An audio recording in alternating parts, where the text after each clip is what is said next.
Can everyone hear me all right? Because there's a volume thing, you can go up. All right. I normally like to bounce around, but I'm going to make sure that people can hear me, so that's good. Also, this is not a huge group. So as I'm going, I would love to have a conversation in the chat. So if there's something that doesn't make sense or you'd like to add or whatever, please jump in. So I'm going to talk about building a great library because I think it's different than what many people think a great library is and what makes a great library. So to do that, sorry, we're doing like 3 different services. Where does this phrase come from? I know it's a little tiny. Don't worry, these are more notes for me than anything else. So many years ago, I looked it up. It was like 2013. I put out a tweet when there was this thing called Twitter, when it wasn't X. And I put out a tweet, which is often, and this has been quoted so many times, bad libraries build collections, good libraries build services, great libraries build communities. It was pithy, it fit within the 250 characters. I walked away happy. Actually wasn't the full tweet. The full tweet was, bad libraries build collections, good libraries build services, of which a collection is one, great libraries build communities. But that got lopped off. And this is the phrase, I mean, everyone has it on a Pinterest board somewhere. This will be on my tomb. Every time it gets retweeted on Facebook, I just duck because this conversation is going to start about what's a bad library. There are no such things as bad libraries, ladies and gentlemen. There are bad libraries. This is not one. I want to be clear, but there are some bad libraries. We're going to talk about how I can make that definition. But honestly, if we don't acknowledge that, how do we get better, right? I get a little bit, all animals are equal, some are more equal than others, kinds of gives me the jitters. What I also love about when this is tweeted out, it's almost always done against a room full of books without any people in it. And I think the irony in that is super rich. Where this came from was 2013, and before that, I've been working almost 15, 16 years now to try and figure out why it is that we do what we do. And you might think after 4,000 years we would have figured it out, but it constantly evolves. And our understanding of what a library isn't concrete. It has also changed with history. My favorite story, everyone has heard possibly of the ancient library of Alexandria, right? This is we make movies out of it, we hear it, it's a common mythology. What was the ancient library of Alexandria? Anyone have a quick definition? Egypt. It was in Egypt, yes, thank you. It was kings and queens, interestingly enough, Greek kings and queens, because Alexander came take it over. But the story is almost always, let me put this in a different way. The whole talk is going to be me jumping, so hold on a second. My wife will no longer go on Spaceship Earth with me in the Epcot ball. For Epcot, you've seen the ball. If you've ever gone on it, you get on a track and it takes you around and around, and it's the history of mankind.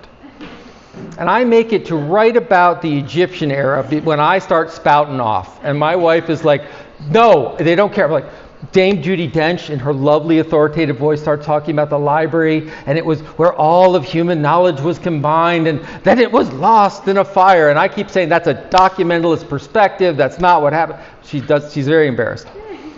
Let me tell you about the Library of Alexandria. Right? The stories are that a ship would come into the bay because it was a seaport, and the library would send soldiers down to meet the ship, and they would confiscate any materials, scrolls, materials, manuscripts, including in the bilge tanks, which is fun. They would take them back to the library, they would be copied, and the copies would be given back to the ship. I mean, it's like, that's awesome, right? We're in a maritime area, we should start thinking about that. But what many people don't know about the Library of Alexandria is it wasn't a building. In fact, the first building that they built on this campus was a building dedicated to the gods of creativity and the muses. It was called the Musée, which is where we get the term museum. The library, as we think about it, was actually a dormitory that was built as a separate building. And the kings and queens of Alexandria would give tax incentives and money to bring the smartest people from the known world to work together. They built the colonnades, they built the rooms, they built the areas as a way that you had to intermix. Not very different from these bookcases, right? If you're going up and someone's coming down, you've made a new friend, right? And so they would get together, and if they came up with a brilliant idea and wrote it down, they'd take that and they'd put it in the musée, right? And so the Library of Alexandria was actually one of the first campuses or think tanks. The librarians were advisors to the kings and queens on economy and science and things of this nature. But when we think about it now, we think, oh, that's the place where the books were. And then it was destroyed, and it depends on whether you're anti-Semitic, anti-Christian, anti-Islam, on who did the destroying, and there was fire, and etc. And now what they're saying is probably the economy went south and people just went elsewhere.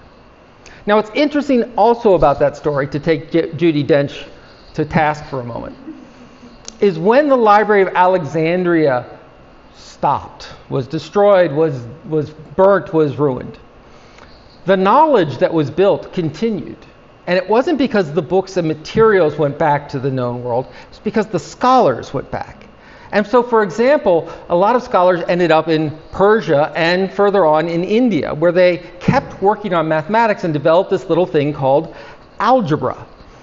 And it ended up in Moorish Spain, which was Islamic-controlled Spain, where the architects and architecture continued, and they built an amazing architectural area. In the Crusades, when Crusaders would come taking over Toledo and taking over the Cordova, and there's a story, right? The Pope has sent them in. Let's go take over Cordova. It's a lovely story. Also not true. The Pope was trying to get rid of a bunch of warring factions, so just go. Right? I mean, as a parent, you understand exactly what. Just go. Free the Holy Lands. Just leave me alone. And so what these lovely bespoke landed gentry did was they hired a bunch of Muslim mercenaries who walked into Toledo and Cordova because they were their brothers and sisters and said, congratulations, you're now been freed. And when the Crusaders went in, what they found was libraries. They found library after library after library. One library they found had more volumes in it than the entirety of France at that time. And so what the landed gentry, particularly coming from the city-states of Venice and Florence and Rome, did was they hired primarily Jewish and Hebrew scholars to translate the materials, where they were discovering this concept like zero and algebra and architecture. And this led to a massive influx of understanding and new knowledge that came into the Middle Ages, and launched the Renaissance. These gentry wanted their children to know, and so they began hiring monks because they didn't have a regular day job. And the monks would come in and they would become tutors. And eventually they would have multiple people, and so they simply had classes. And then they built dormitories for them, and we had the first universities emerging out of Italy. Once again, can be traced back to this idea of the Library of Alexandria as think tank, not as a bunch of materials. So how we understand a library is a story as much as it is a set of facts. What's the story that we talk about with the Jessup? When there was money and design and architecture and arguments, I know there were arguments, and challenges and opportunities about the building going up next to us, it's really wrestling around what is the story that we want to tell.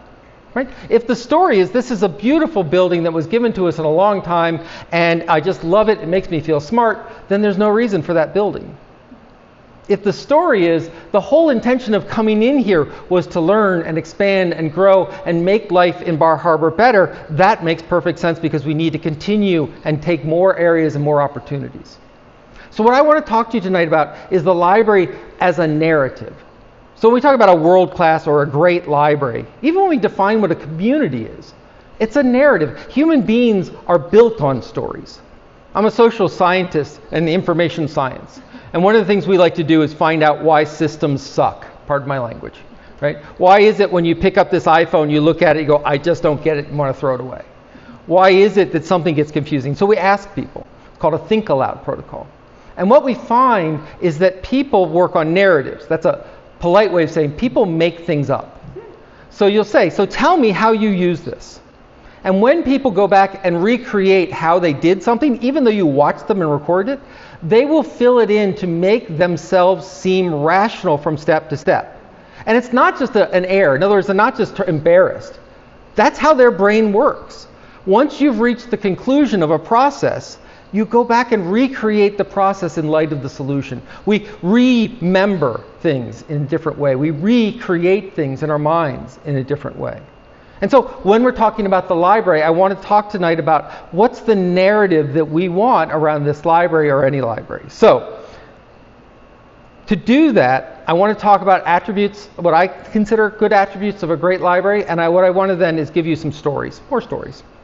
So the first attribute of a great library, and once again, perfect example of this library, is that it is co-owned with a community. Even if you're a municipal library, we receive the majority of money from taxation, etc., there's still an ownership there. That the people of Bar Harbor, and particularly the people who are funding this, own this building. The librarians, the library staff are brilliant, but they are stewards of this in the place of. They bring expertise, they bring order to it, but it's still co-owned by the community. Right? They can understand and have a feeling, they're invested in it. That great librarians then are stewards of that. They work with it and they begin to see what's possible, what's not possible, and how, when the multiple owners have different views, how do we find that third way in?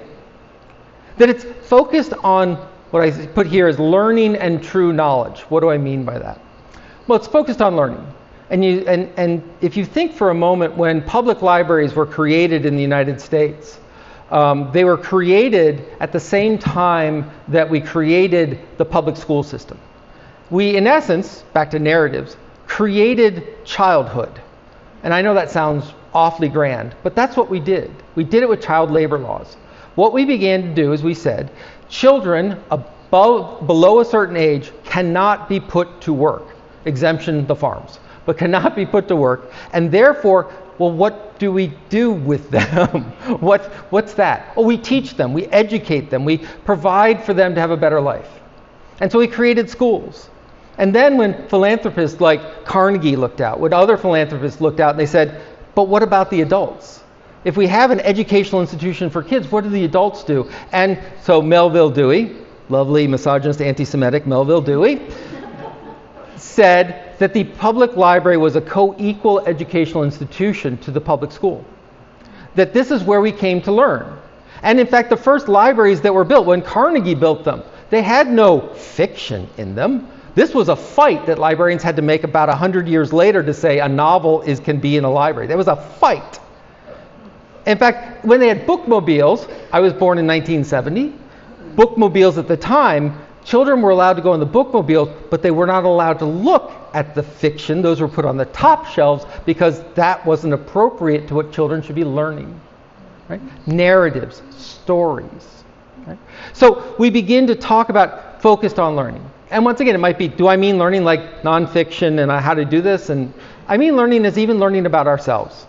Learning what books are we attracted to and why. Learning from that who else might be attracted to those books. Learning new things. We're having a conversation, not with the book, but with ourselves. And if you just ask yourself, what does he mean by that? You just proved my point. In education, we call it metacognition. We can call it critical thinking. But it's those conversations we have with ourselves. Do I believe this? Oh, that connects to this idea. This is not something I believe in. We talk to ourselves on a regular basis, and through that we are learning. Once again, maybe when Britney Spears' birthday was, maybe how to build the next cold fusion device, whatever it is, but we're learning. And I say true knowledge because, and this is where the controversy begins, and I begin yelling at our Dame Judi Dench, these things, these amazing, wonderful tools are not knowledge. Knowledge cannot be bound and put in plastic and put RFID tags on them. Right? Knowledge is what is in here. It's uniquely human. We try and communicate that. We write books. We try to communicate what we know. But I can't guarantee when you read one of my books, you're going to come to the same conclusion I do. I'm not transferring knowledge to you. I'm using my knowledge to create an instrument by which you are going to converse and learn from it. And so if libraries are about knowledge, it's not just about, once again, connecting someone to the materials. It's also about connecting them to each other.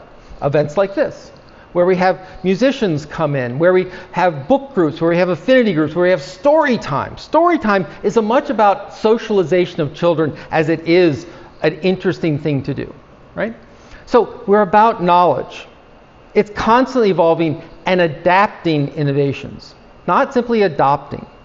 And it extends beyond the walls, not just to where we do the book sale, but wherever we go. If you're online and you can look up things online, if you can use databases, your living room is the library. Your phone is the library. That's a new concept that we've gotten. Space doesn't make as much, time doesn't make as much sense. Once again, when you're old, like me, there was a time the Library of Congress put up its online catalog. You go to the Library of Congress, you could search for a book in the Library of Congress. At 6 o'clock Eastern Time every night, they turned off the website because they were closed. Now today we sit there and go, I'll be honest, even at the time we're like, but they closed, because what happens if it's 2 in the morning and someone can't find the book or they're frustrated? Who do they talk to? Right? So it's not just it's a weird decision, but if you think for a moment, the decision that replaced it was, well, if someone screwed up at 2 in the morning, I guess they'll wait, and we're going to accept the fact that frustration may be created. We see this all the time. I get to fly in, I get to fly out tomorrow. At no time, I work with Lila to create our tickets. At no time was a member of the American Airlines staff involved in that process, right? When's the last time you called American Airlines to make a reservation? You don't anymore. But here's the fun part. They took your money, and if you screwed it up, like for example, you end up in Columbus, Ohio, when you thought you were going to Columbia, right? Whose fault is it now? Right? It's shifting not only responsibility but blame to the individual. It changes how we interact with the community. How do we feel about that with the library? Self-checkout. I see a self-checkout over there. There was a library in North Carolina, first implemented self-checkout systems, and when they put in the stands, no one would use them. They would all walk right by them and go to the librarian. And why they did that got checked out. They would say things like, I'm not going to use that because I want you to keep your job. And the librarians were like, we get to keep our jobs. Trust me when I tell you, the majority of my time is not scanning barcodes. Right? And so what it took was, when the person came over and said, I want to check out this book, it took the librarian to say, let me show you how to do this. It was giving them an open and authorizing, making it okay. Right? So how do we use this technology? What narratives do we have around it? So it has members, not customers. Now, I'm guessing here we talk patrons. Right? What do we call y'all? I'm from the South. Y'all. Right? It's the best, it is the most useful word, and it is the same concept but not nearly as crude as use guys. But anyway, that and bless your heart. Anyway, what do we call you? Because there are a lot of libraries that will call you customers. I hate that, right? It's like, I don't want a relationship with you like I do to the used car salesman. I don't want to think about you as the place where I'm going to be pulled. Are you users? I don't want you to think of people who are being used or using others. So what you come up with, right? Mainers, bar harborists. I know that's not a word. I just made it up. Anyway, I say members, like members of a community member. I have a card. I'm allowed in, etc. Okay? And here's the important thing. Size doesn't matter. And I want to show you a few examples of all this in action. But before I do that, one last thing. A world-class library, a great library is not neutral. It is not ideological. This isn't a Republican or a leftist or a MAGA library, whatever. But it's not neutral. The fact that you can come in and they don't check your residency status is a decision. The fact that they let you circulate books is a decision. Right? I've talked to librarians where they're like, they wanted to put a cafe in my library. Oh my God, the coffee getting on these books. I said, do you check out books? Because people might look at the coffee while they're doing it. Anyway, so it's not neutral. We believe that through reading, through literature, through knowledge, through story time, through committed access, through involvement and patronage, through providing talks and services and conversation in quiet spaces and all this, we believe that we make the community better. Well, if you say better, you're not neutral. We don't believe that we take up space and are available, right? That's not what we talk about with libraries. So we're not neutral. And book banning to me is the most beautiful demonstration of this. Book banning is where people said that library is grooming my children and whatever it is. Now, we may not agree with it, but they have a very different view on neutrality, right? And so if you don't acknowledge that, then you don't even know that you're in a fight. You don't even know that you're building different narratives. And when people show up with different narratives, friction occurs. The other one that it's not is government speech. Now, this is a little wonky. I apologize. Llano County, about an hour away from me in Austin, Texas, they removed several books without any process or telling anyone about them. They were sued by 7 members of the community on First Amendment grounds. That was taken to the federal court. The federal court had an initial finding that, yes, this was probably a violation of the First Amendment rights. That was appealed up to what's called the Fifth Circuit, which is the most conservative circuit of federal courts in the country. They took a different argument, and the argument was government speech, and it goes something like this. Government, in the process of doing its job, does not have First Amendment rights, nor can it infringe on the First Amendment. And the clearest example of this is in schools. If you went to school and you received a textbook, chemistry textbook, a French textbook, the government, the school, is allowed to say, I don't have to give you every French book. I don't have to give you everything. I don't have to give you the counter arguments to chemistry, because that's not me accomplishing my task. That's government speech. The Fifth Circuit found that a public library is government speech, that the government, the elected government at whatever ideology, has every right to come in and say, you know, this stuff over here, it looks a little rainbow for me. I think we're not going to have that anymore, right? Because they're doing their thing. And their view is, I was elected on a platform. Now, if you would like to see this in action, you can see what's going on with, for example, U.S. military-based libraries. Base libraries are not just for the soldiers, they're more for the families, and they're removing books from those. You can see this in the academies, the Air Force Academy, and they're removing materials from the academic libraries in these because they do not fit the ideology of the administration, right?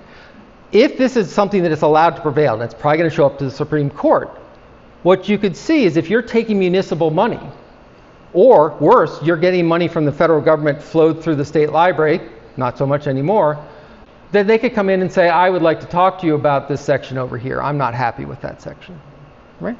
So that's something we need to talk about. That's not neutral. All right, and it's not finished. We're keeping making this up. Sorry. So the pretty pictures and the fun stories. Let me give you a few examples of libraries that I think are absolutely fabulous. You've probably heard of none of them. This is the Pottsboro Public Library in Pottsboro, Texas, population 2,000.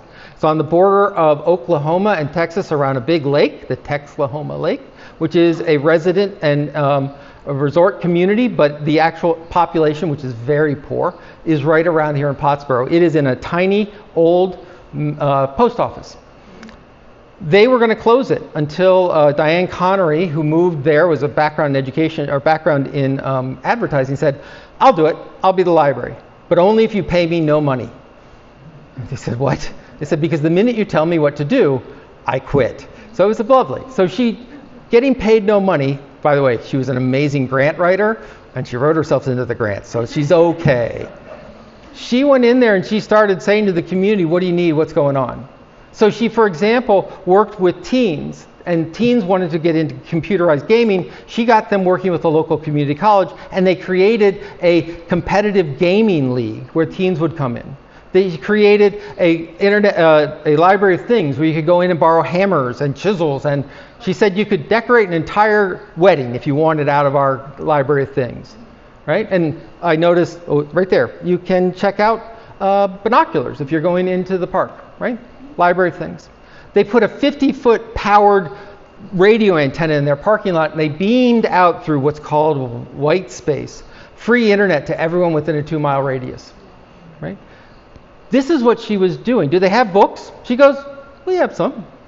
But it was, what does this community need? And during the pandemic, what they needed was telehealth. They're 2 hours away from any major hospital, which is near Dallas.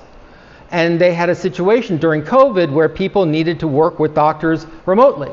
But the position was, where could people do it? Maybe they could do it from their home if they had access, but even more, if they had any privacy.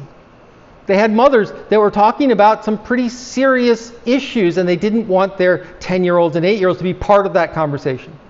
So they emptied out a broom closet. They put in a high bandwidth connection with a computer and a webcam, and they took an external door, and they put a code lock on it, and they had it scheduled by the hospital. So anyone could schedule to meet with the doctor, go in, the library would never know, never have to know, and that was to them what the lifeline was. And they've continued doing that over time. Beyond the library, beyond materials, but still that same thing of dedicated for learning and knowledge and well-being. This is the Philadelphia Free Library. So let's talk different sizes. We're going to go from Pottsboro to Philadelphia. Big area, lots of different areas. They redid their Beaux-Arts, beautiful, right on Logan Circle where Rocky went up and did his thing. They redid their central library, and right in the middle of the library, so imagine where those books are, they built an industrial kitchen. Why did they build an industrial kitchen? Because one of the things in the downtown area, it is what's called a food desert. There's only access to processed foods, mostly through convenience stores. They can't go to a grocery store and buy healthy foods. That was problem number one. Library didn't try and solve that problem, but many things stepped in and they began giving healthy foods to their community. Well, I have a 22-year-old son who's in college. And I'm a bit ashamed to say if I handed him a carrot, I'm not sure he'd know what to do with it. If I handed him a tomato, all I can see is the decay in 10 years when I have to clean it up, right?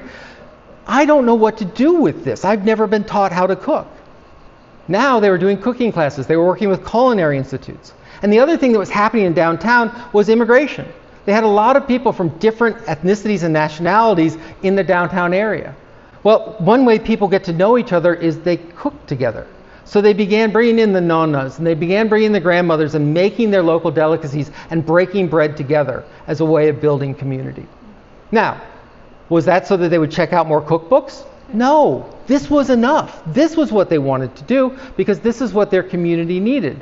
And in some ways, I've had people say, well, why is the library doing that? Shouldn't the government do that? Shouldn't someone else do that? And the best response was from Melanie Huggins, who was the director of the Richland Library in South Carolina. She said, you know what, you may be right, but until they do, we're going to do it, right? What do we fill in? I was just having a lovely conversation, right? Some of the issues that we know that go on around us, where do we talk about them?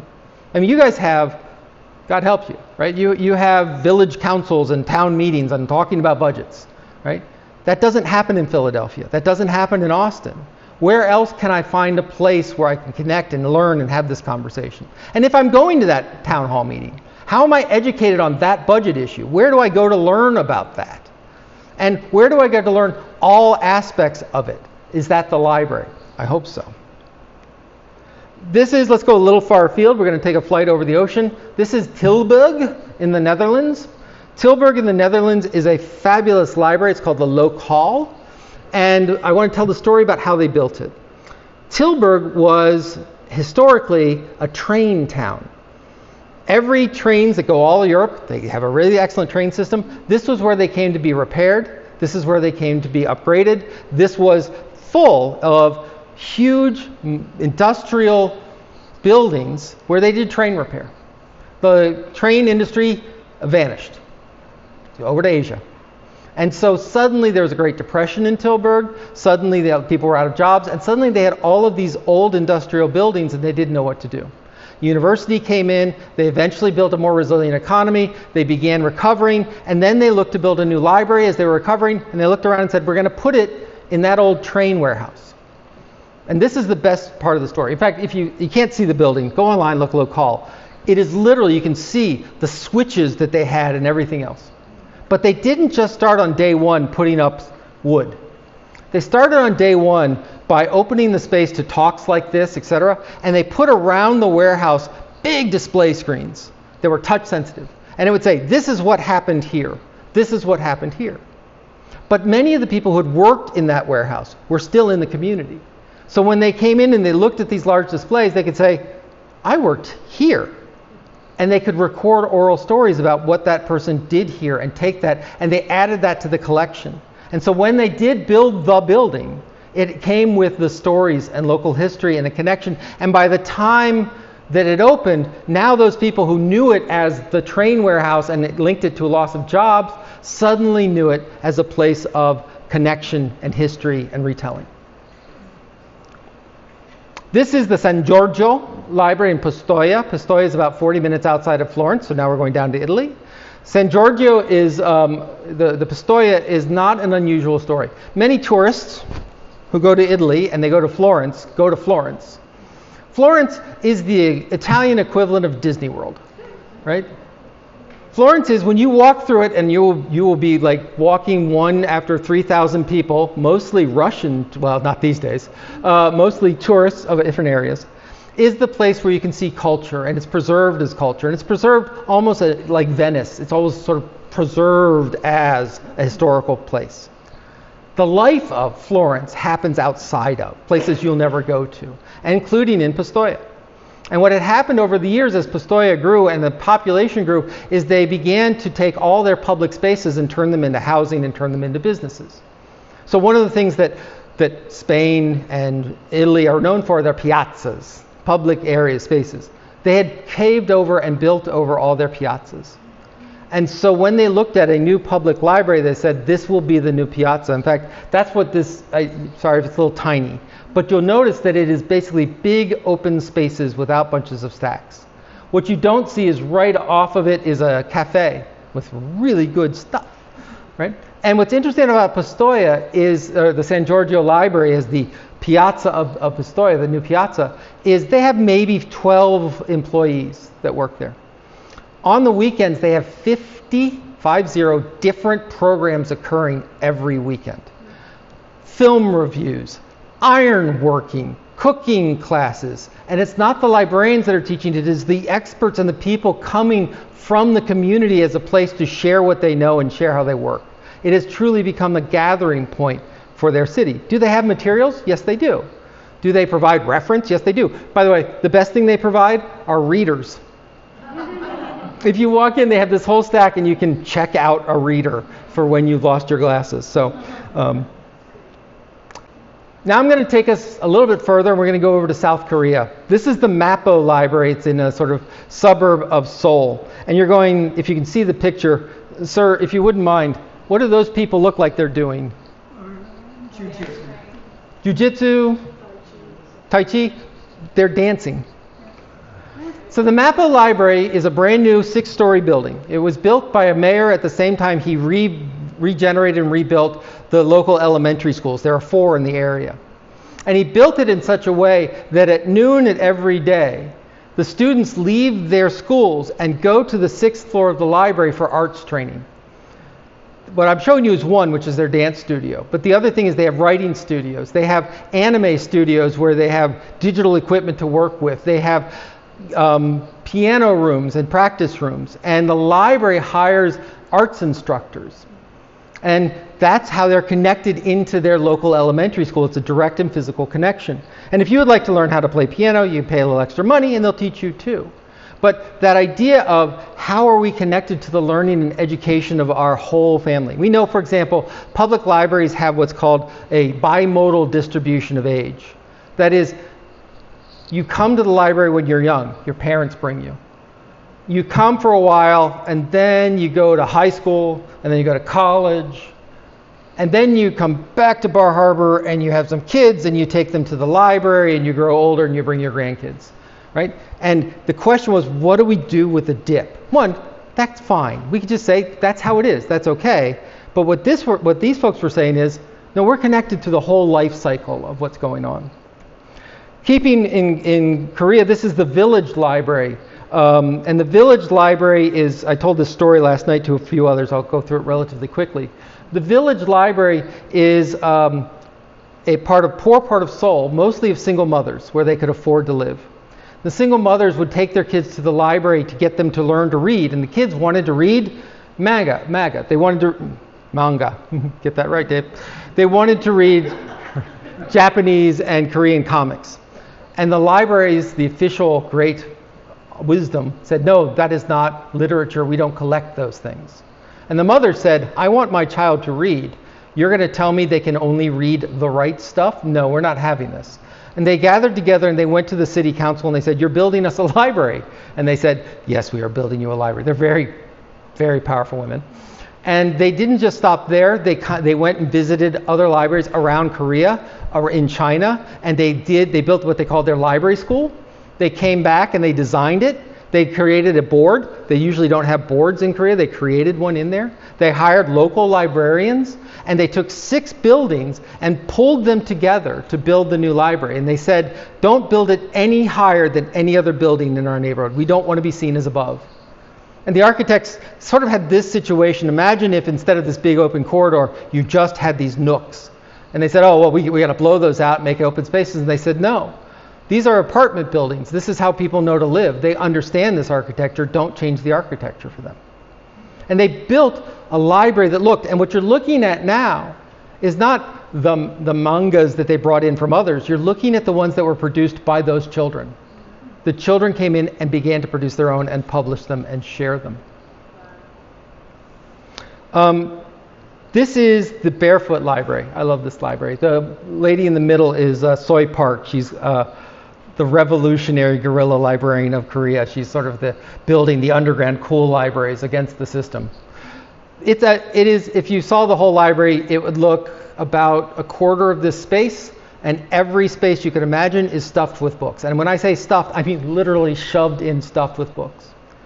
The reason it's called the Barefoot Library is, once again, it was built by and for the community. And the reason it's barefoot is that the kids will play in a creek next to the library. When you play in the creek, you take your shoes off. And the Barefoot Library is, when you're done playing in the creek, you can come into the library. Don't worry about putting your shoes back on, because this is the place to play too.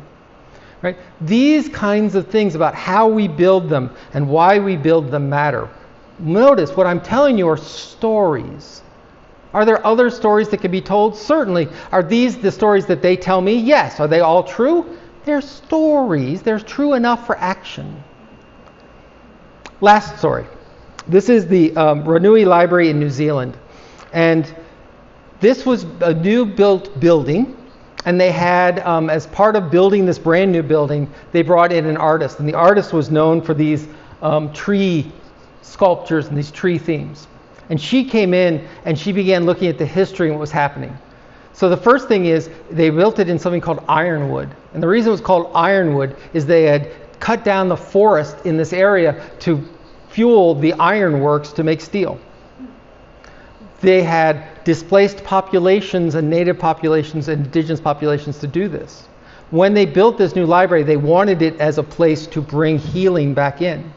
So what she did as one of her art projects is on this sort of massive wall. So 1, 2, 3, 4, 5, 6 people high. She put in stencils. She just covered the area, and the stencils were those patterns. And they built this massive framework. And the community was invited to come in and go onto the catwalk. And they had paint there. And the paint had been mixed literally with the dirt of the area. And anyone could come in and they would dip their hands in the paint and put their hands on the wall. And over the weeks that they were working on this and building this, when they took the stencils down, there was the artwork. They literally had the hands of the people building this library. I'm reminded of this when I hear about Jessup, and I hear, for example, about the use of Maine lumber in how this can be done as a way of demonstrating a potential vital industry here. Right? This is literally being built with Maine, right? And it's being built with an opportunity, and it's being built as a statement. That statement is equally as powerful as the handprints that built this library. So, why do we need these great libraries? Why do you need the compelling narrative? Why do you need the story? I mean, and I want to be clear, I've been here for a day, so I have clear understanding of all the truth of your lives. But in that day, I have my second trip to Bar Harbor. I have eaten, yes, I ate lobster, yes, I bought blueberries, yes, it all happened. But what I've seen in this library is I've seen the setup last night for a talk So the first thing was the setup was the board members came in, the staff came in, pretty much anyone in was invited to begin lifting and moving and shoving and setting up the space. Same thing that happened tonight. Let's move this over here. Hey, I'm not doing anything, can I help? Hey, it closes at 5, can I stay? Yes, absolutely. Hey, want the help? The second thing is that, is it 1/3 or 2/3 of the budget that comes from? 1/3. 1/3 of the budget walked in the form of human beings that were giving on a regular basis. And they came in to be celebrated and to celebrate. I saw 1/3 of the library come in. And I also saw when I came today that it didn't matter whether you could give a dime to this new building, you were welcome. It didn't matter what your job was, it didn't matter what your degree was, it didn't matter what your passion was, welcome. Come sit in. It's hot outside, come sit in.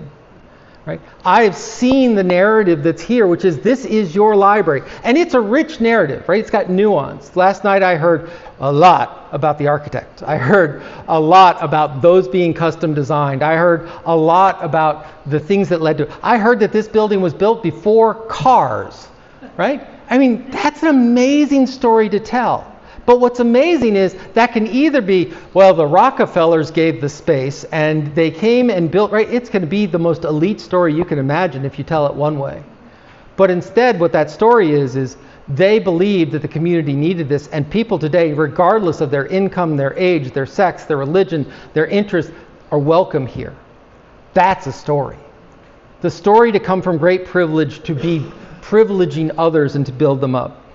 So we need to deal with how a narrative is dealing with our local realities. It's one thing to say, well, what's the collection and I need a few more books. It's another thing to say, it doesn't matter what books you have, because with the wealth inequality, no one can afford to live here. In the Fifth Circuit's judgment, when they talked about government speech, the reason they said is all this book banning stuff, that language is overwrought. Anyone can buy what they need from Amazon. Or borrow it from a friend. I hope they're really wealthy friends. Or I hope they're really understanding friends when people want to borrow a book on transitioning. When people want to buy a book about LGBTQ. When people want to borrow these materials. When people want to come in, a great library should be a safe space to explore the most dangerous ideas. Thank you. Right? You should come in here and no one should be looking over going, huh, right? You should be in here to do what you want. When you ask for a book to be brought through interlibrary loan or what have you, it shouldn't be a questionnaire going, well, why do you need that book? Right? It should be, yes, we'll take care of it. And by the way, our records are sealed. Right? That's a way of creating a sense of safety. That's very different than government speech. Right? So we need to talk about affordable housing. We need to talk about climate change. I brought the heat with me. You're welcome. Just know that I'm going back to worse and I'm already sweating, right? Climate change is happening. How does it impact us? How is that going to impact tourism and travel? And human migration. Here's what you need to worry about. You do not need to worry about Mexicans coming over and taking Bar Harbor. You desperately need to worry about Texans coming up to get away from the heat, right? This is the truth. We're out of water. It's too hot where we live. Trust me, this is why people moved here from California and then moved the frick back to California, right? So be aware of that level of migration. This is what happened in Austin. People can't afford to live in houses because people wanted to get Texas and low income and whatever, and they could bring millions to bear on a house that was worth $100,000 5 years before. And I might be guessing that this kind of thing's happening here too. Right? That the people who help us run our shops, the people who help us run our roads, the people who take care of us can't afford to live here anymore. And that means, why are people going to be coming here if they can't be taken care of? On the larger scale, we need to talk about a tax on the knowledge infrastructure.